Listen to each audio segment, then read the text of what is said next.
जय भीम। हम आज गोरखपुर में हैं और गोरखपुर में घूमने तो आना नहीं हुआ है। घूम यहाँ एक घटना हुई है, उसमें हम लोग आए थे अभी। तो एक घटना में आए, उसके बाद एक घटना और जानकारी में थी, फिर उसमें भी शामिल हुए या कि उसकी भी जानकारी हो जाए। तो पहली घटना जो है वो गांव पड़ता है उनोली दुबोली एक गांव पड़ता है, थाना गोला, जिला गोरखपुर। और आपने सब लोगों ने सुना होगा एक लाइव आज के दिन का। उस लाइव में क्या था कि हम लोगों ने प्रयास किया था, एक पीड़ित बहन जो है उसकी सुनवाई, उसकी बात आप तक पहुंचाने का प्रयास जो है हमने किया था उस लाइव में, कि वो बहन अपनी पीड़ा जो है आपसे रखना चाहती थी, जो उसको परेशानियां हैं। और उसने शायद मेरे हिसाब से आप लोगों से बात भी की है। तो जहाँ तक है कि आपने उसकी बात को भी हमारे भी फेसबुक पेज पे सुना होगा। लेकिन अभी मेरे लाइव आने का उद्देश्य कुछ और। उसके बाद एक और घटना हुई, वो FIR कॉपी मंगाओ। उसके बाद एक और घटना में हम लोग गए थे, मैं दोनों घटनाओं में बात करूँगा। ये गोरखपुर, उत्तर प्रदेश के मुख्यमंत्री, ये उनका गृह जनपद है। और योगी मॉडल आज हमने यहाँ देखा। योगी मॉडल में दलित कहाँ है और दलितों की क्या स्थिति है योगी मॉडल में, ये आज हमने देखा। तो यहाँ पहली घटना में अनीस कन्नौजिया, जो शेड्यूल कास्ट से आते हैं, दलित समाज से आते हैं, उनकी हत्या की गई। और हत्या का जो कारण था वो बिल्कुल यही एक स्पष्ट उसका कारण था हत्या का, कि उन्होंने एक ब्राह्मण समाज की लड़की से, जिनका नाम दीप्ति मिश्रा, उनसे शादी की थी। वो दीप्ति से मेरी मुलाकात हुई। दीप्ति का वीडियो मैंने आपको सुनवाया था। 6 महीने से दीप्ति प्रयास कर रही थी कि उनको पुलिस प्रोटेक्शन मिल जाए।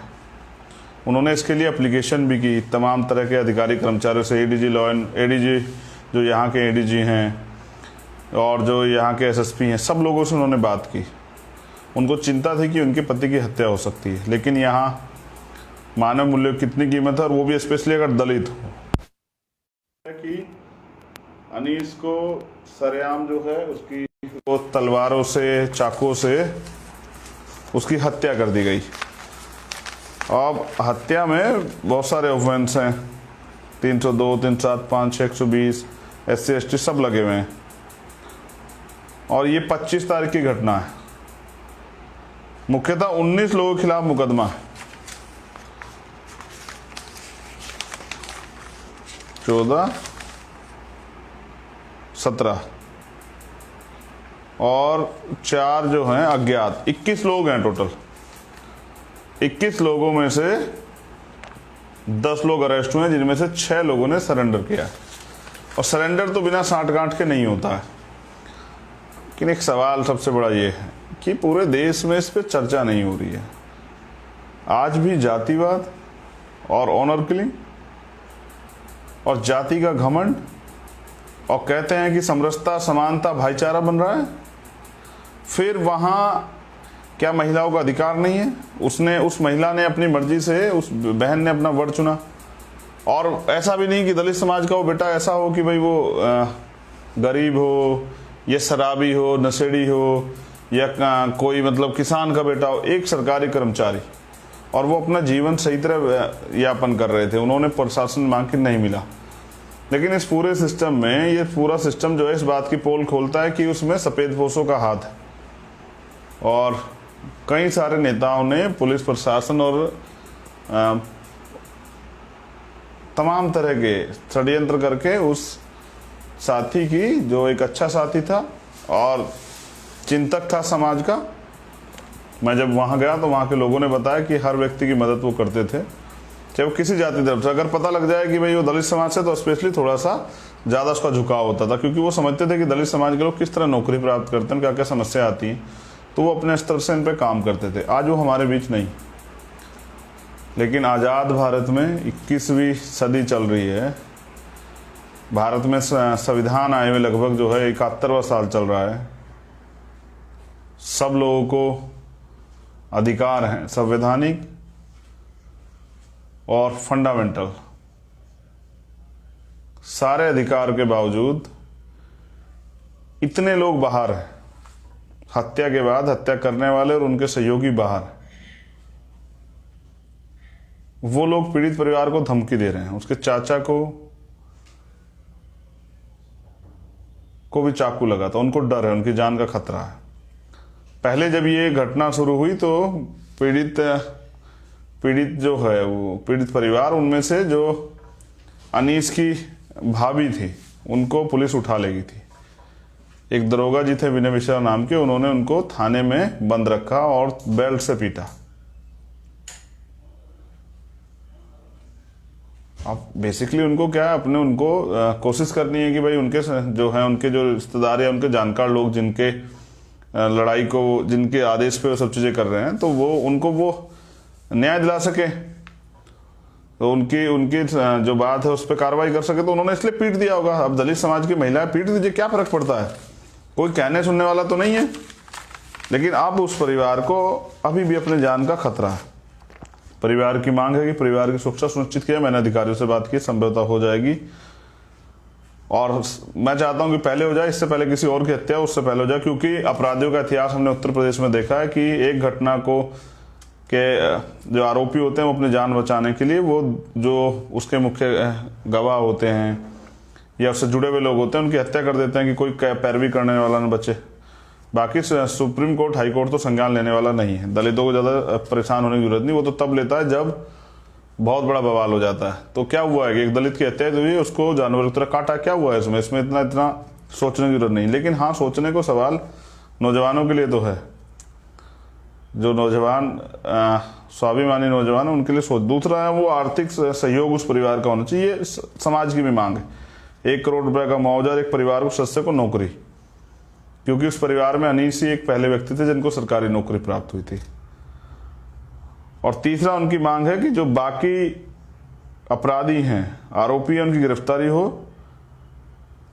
और उनकी पत्नी की सुरक्षा व्यवस्था जो है वो सुनिश्चित किया जाए, उनके चाचा की भी, उनको सशस्त्र लाइसेंस जो है दिया जाए। ये तो पहली घटना हुई, क्योंकि मेन स्ट्रीम मीडिया पे इस पर कोई चर्चा नहीं, इसलिए मैं अपने मीडिया से आप लोगों तक पहुंचा रहा हूं। देश में रहने वाले, दुनिया में रहने वाले लोगों को पता लगना चाहिए। एक और दूसरी घटना, ये घटना है 1 तारीख की, और इस बच्ची का नाम है प्रियंका। प्रियंका की परिवार के लोगों ने बताया उनको शक है कि प्रियंका की हत्या हुई है।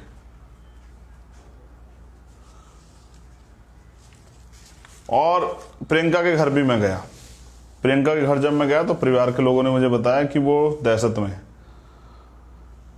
वो बच्ची ने 1 दिन पहले कुकिंग कंपटीशन में टॉप किया था, फर्स्ट आई थी, खुश थी, एग्जाम देने गई, खुशी एग्जाम देने गई। भैया उसका छोड़ने के लिए गया और पूरा पेपर उसने दिया। अचानक से पुलिस उनके घर जाकर बताती कि बच्चे ने सुसाइड कर लिया। अब जब मैं परिवार से मिला तो परिवार ने क्या किया, ये आपको जानना चाहिए। परिवार ने बताया कि भाई बच्ची के दोनों पैर लटके हुए थे जमीन से, उसकी सर पे चोट थी, उसकी चप्पलें दूर दूर पड़ी हुई थी, उसके कपड़े ठीक नहीं थे। परिवार को शक है कि उसकी हत्या की गई है। हत्या करके अर्धमर्त अवस्था में उसको लटका गया, बाद में इसी वजह से उसकी जान चली गई। वो जो लटकने का तरीका था वो भी संदिग्ध था, पुलिस को जांच करनी चाहिए। लेकिन अभी हो क्या रहा है कि जो लोग उस मामले में न्याय के लिए आवाज उठा रहे हैं, पुलिस क्या कर रही है, उन पर कार्रवाई करे। कोई छात्र नेता है, कोई मतलब सोशल एक्टिविस्ट है, पुलिस उनको चिन्हित कर रही है, चिन्हित करके उन पे मुकदमे लगाने की तैयारी करी, कुछ पे लगा भी दिए। वो लोग डरे सहमे घूम रहे हैं और कुछ लोगों को पुलिस धमका रही है। देखिए, ये 1947 से पहले वाला भारत नहीं है, आजाद भारत है।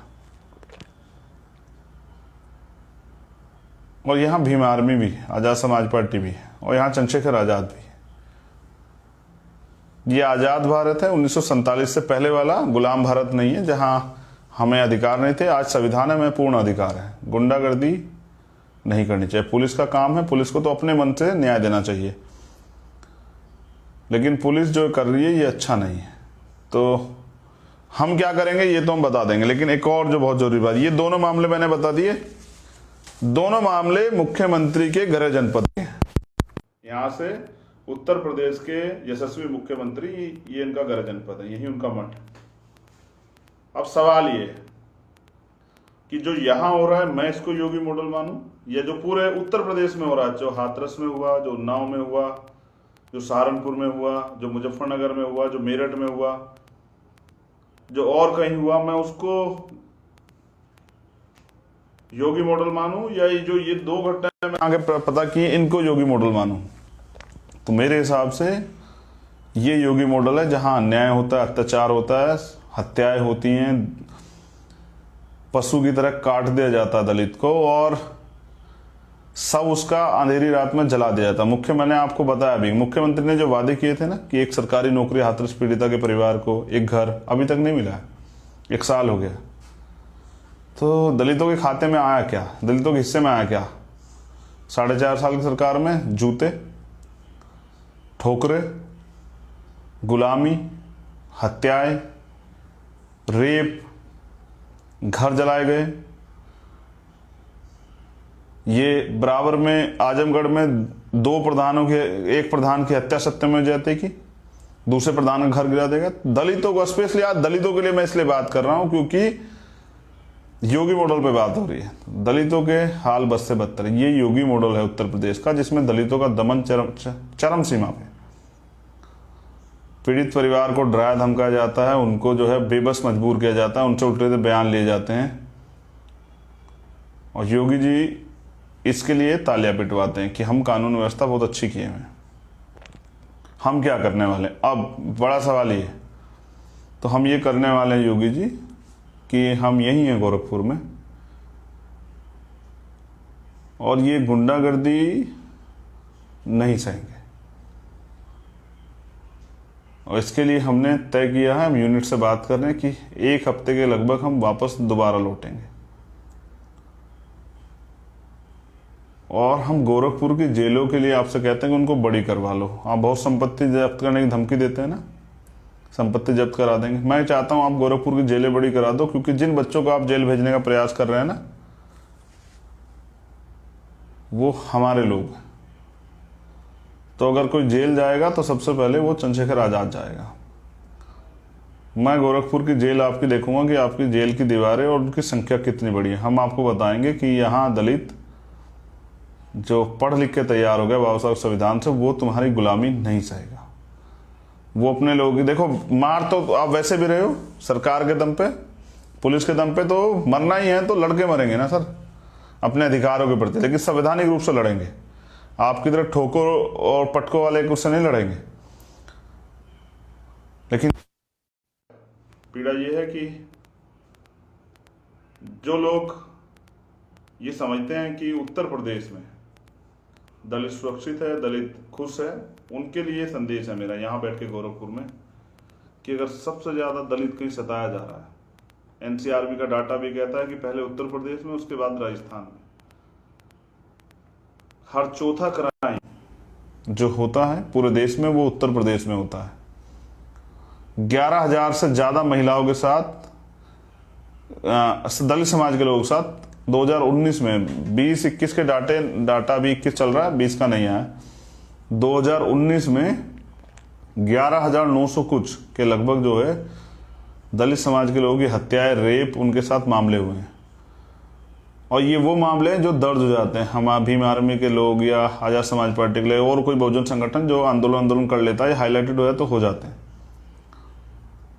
जो न्याय के जो रेट है ना, सजा 6% लोग होती है उत्तर प्रदेश में। जैसे 100 मुकदमे लिखे गए जो बड़ी मुश्किल से लिखे जाते हैं, लोग कहते हैं झूठे मुकदमे ले, लेकिन बड़ी मुश्किल से लिखे जाते हैं मुकदमे, तो 6 मामलों में सजा होती है, 94% मामलों में सजा नहीं होती, और अपराधियों के हौसले बढ़े हुए हैं, उनको लगता है दलित जानवर है। अब मैं ये आज एक संदेश भी छोड़ देता हूं दलित समाज के नौजवान पे, और जो दलित समाज के बुद्धिजीवी इसको सुनेंगे। कैसे नेता चाहते हैं आप लोग? राजवीर दिलेर जैसे, जो अपराधियों के पक्ष में खड़े हो जाएं, अपनी पार्टी के प्रोटोकॉल पे काम करें, या आप अपनी बहुजन राजनीति को दोबारा खड़ा करना चाहते हैं कि वंचित वर्ग के अच्छे लोग जाएं और जाके उनकी हक की लड़ाई लड़ें? 131 सदन में SC/ST के MP हैं, कितने उनमें से बोलते हैं कि हक अधिकार के लिए? आप देखिए आपका राजनीतिक हैसियत क्या है उत्तर प्रदेश और देश में। एक व्यक्ति सदन में आपके लिए पूर्ण 100% शुद्धता से नहीं बोल सकता आपके मुद्दों पे। वो जो बोलेगा जो पार्टी गाइडलाइन होगी। मैं देश के नौजवानों से पूछना चाहता हूं कि क्या सारी ताकत दूसरे लोगों में ही है? नेता बनने की, आगे बढ़ने की, विधायक बनाने की, MP बनाने की, और क्या हम लोग इतने आज तक तैयार नहीं हुए हैं कि सही गलत का आकलन कर लें? क्या आज का दलित भी वो गुलामी की जिंदगी जीते जीते मरना चाहता है? क्या उसको नहीं लगता कि अब दलित को खड़ा होना अब बहुत हो गया? क्या राजनीतिक दल सिर्फ वोट लेने के लिए है कि 5 साल हुए, चुनाव का समय आया, मैं आ गया कि साहब मुझे वोट दे देना, मैं आपकी पार्टी? वो जो उस एक दिन से अलग जो दलित समाज के लोग सहते हैं, कहीं मूर्ति रखने पे 39 लोगों को आजमगढ़ में पीटा जाता है जानवर की तरह। कितनी घटनाएं। अब ये घटनाएं शेयर हुई कि एक बच्ची का यूपी में 2 बार रेप हुआ और लोगों ने उसको नाम दिया बिन ब्याही माँ। उसकी क्या गलती? और जिस सरकार में दलितों का ये हाल, उस निकम्मी सरकार को बदलने के लिए क्या कर रहे हैं? मेरा प्रयास ये रहेगा कि मैं ज़्यादा से ज़्यादा समय यूपी इलेक्शन से पहले यूपी में ही रह के लोगों को तैयार करूं और आपकी ताकत बनाऊं। जिनके भरोसे आप लड़ रहे हैं ना, वो तो अपने भरोसे भी नहीं है। लेकिन सच ये है कि लोगों को दलित समाज से सिर्फ वोटों की वो होती है उम्मीद, वो सिर्फ वोट चाहते हैं। लेकिन किसी दलित की हत्या होती है, या किसी दलित बेटी के साथ रेप होता है, या किसी दलित का घर चला दिया जाता है, या किसी दलित को जो जातिगत भेद उसके नाम पे उसकी हत्या की जाती, बकरे की तरह काट दिया। मुझसे कहा उन्होंने कि बकरे की तरह काट दिया हमारा खून। मेरे भी आंसू छलक गए थे। वो लोग, उन्होंने कहा मुझसे, उस परिवार ने इसके, कि मेरी आंखों के सामने बकरे की तरह काट दिया हमारे बेटे को। हमने तैयार किया था उसे, अपना दूध पिला के, अपने खून से सींचा था हमने अपने बच्चे को। तकलीफ हुई, आपको भी होनी चाहिए। किसी को होना हो, उस समाज को तो होनी चाहिए जिस समाज से वो था। इस दलित समाज को तो होनी चाहिए। तकलीफ हुई जब प्रियंका के परिवार के लोग मेरे पैरों में पड़ के रो रहे थे। मैं उनको पैरों से हटा रहा था कि नहीं माँ ऐसा मत कीजिए। उस बहन को भी वो मेरे आगे हाथ जोड़, तकलीफ हुई। कितनी तकलीफ। और आप कब साथ खड़े होते हैं? जब बाबा साहब चले जाते हैं फिर कहते हैं कि 10 साल अगर और जी जाते हैं तो पता नहीं क्या कर देते। काशीराम साहब जब संघर्ष करते हुए चले जाते हैं, तब जीते जी आकलन क्यों नहीं करते हैं? क्या आज भीम आर्मी आजाद समाज पार्टी के लोग गांव-गांव जाके काम नहीं कर रहे हैं? पुलिस से पहले भीम आर्मी के लोग नहीं जाते हैं क्या? कोई ऐसा एक मामला जिसमें भीम आर्मी के लोग नहीं खड़े होते हैं?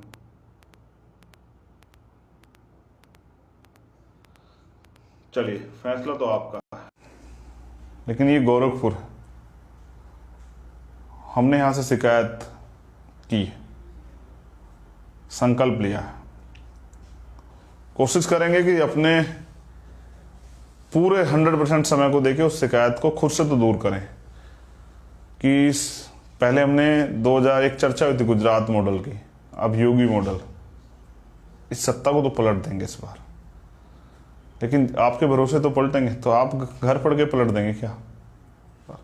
अपने क्षेत्रों में आपको निकलना पड़ेगा, संघर्ष करना पड़ेगा। मुझे तकलीफ है आज की इन 2 घटनाओं की, लेकिन मुझे हर उस घटना की तकलीफ होती है जो पूरे देश में होती है, किसी की सरकार हो। चाहे दिल्ली में जो हुआ 9 साल की बच्ची के साथ, आपने देखा कितनी बहनों की और बहनों की लाशें आप उठवाएंगे, जिसे आप रोक सकते हैं।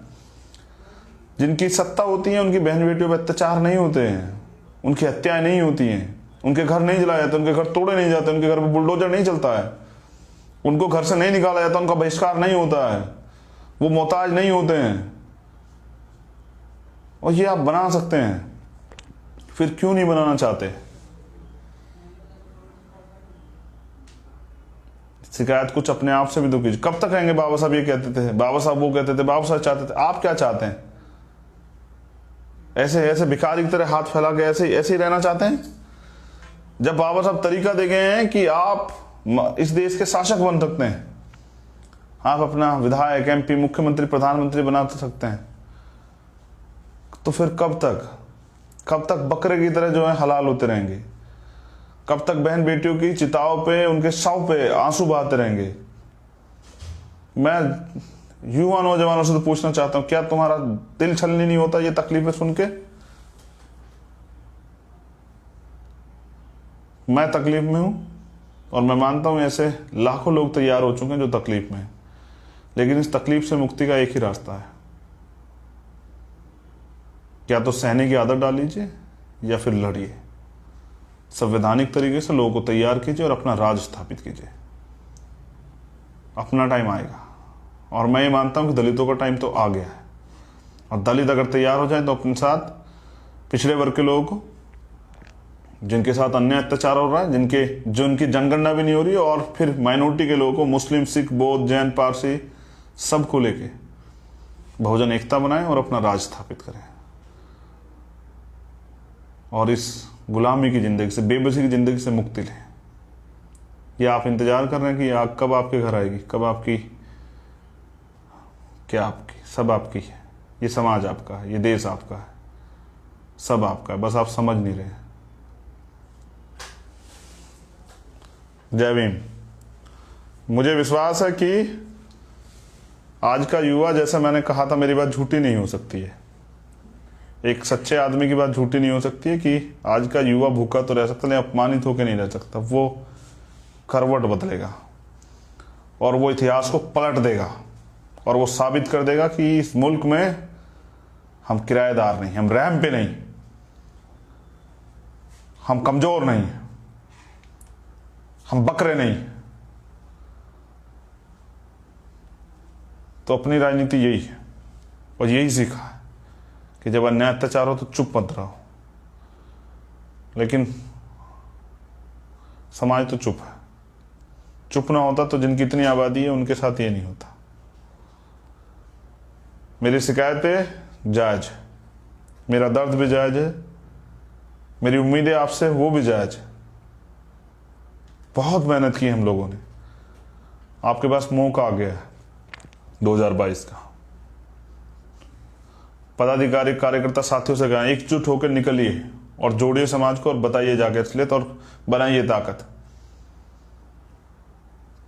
सत्ता की चाबी आपके हाथ में होगी, जिसको बनानी होगी वो आपके साथ मिलकर बनाएगा, और जब आपके हाथ में चाबी होगी तो फिर मैं देखूंगा किसी दलित पे, किसी मुस्लिम पे, किसी पिछड़े पे, किसी गरीब पे, किसी भी समाज, किसी बहन पे, किसी आदिवासी पे कौन अत्याचार करता है। उस चाबी से आप सारे रास्ते खोल सकते हैं, रोजगार, महंगाई, सब पे काम कर, किसानों के लिए सब कर सकते हैं, पढ़ाई, सब, सारे रास्ते, बस आप करना नहीं चाहते हैं। जय भीम, जय भारत, जय संविधान, जय भीम आर्मी, जय आजाद समाज पार्टी। गोरखपुर मैं वापस लौटूंगा ताकत के साथ।